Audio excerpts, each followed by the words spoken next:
The majority of patients are with us for 6 weeks. They have a lot of say in what care they have. With the transforming care, it does give you that way with dignity and things to focus on the patient. When we engaged with staff, explained the purpose of transforming care, what it was all about, and ultimately it would give them more time with their patients, staff then became involved. It's improved communication, discharge planning, and it just means we work more efficiently and effectively. If you look at our statistics from when we started to where we are now, our original percentage of direct patient care time was 38%. When we did it a year later, it's now up to 50%. So that's a 12% improvement over a year in direct patient contact.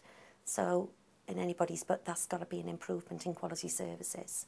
And of course, it all fits in with the 1,000 Lives agenda. We've got a patient safety champion, and if we get any incidents, they're day-techs, they're investigated, and they're fed back to the team. So there's a direct link between what is happening on the front line with the direct patient care and quality issues. This is our Know How We're Doing board. It's highly visible to patients, staff, and all visitors. Basically, it gives a little bit of information about falls, pressure areas, C. diff, and MRSA. We mark it on a daily basis. There's a green cross. If we've had say for example, no falls, there's a green cross. If there was a fall today to happen, we'd cross it red and we'll restart the total. Here you can also see we've got a staff satisfaction questionnaire and a patient question survey, which people can look at.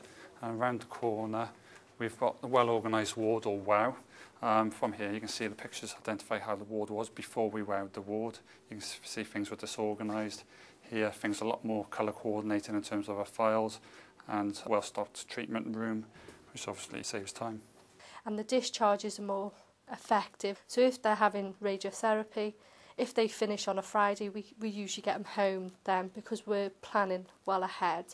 And it just means transition from hospital to community is a lot smoother. If a patient's poorly and is in end-stage life, we can get them home within 24 hours, and that's down to a team effort, and again brought about through implementing transforming care. So we're now able to get patients home, if it's their wish, within 24 hours, and then they can spend their last days with family. Any sort of project that gets people to recognise that this isn't just a paper exercise, this is reflected in what you do. And the biggest thing is feeding back and saying, wow, look what we've achieved now. We haven't had a pressure sore for 212 days, and they realise that that is the information. Their direct care is what's being reflected in the stats, and it just makes that link between the stats and what people are doing. I think there's always areas for improvement. The model with transforming care allows us to constantly review the way we do things and constantly strive for more quality, more efficiency in the services we provide. And at the end of the day, it's not a theoretical model, it's a practical model. It's about your practice and how we're doing, and staff are engaged with that.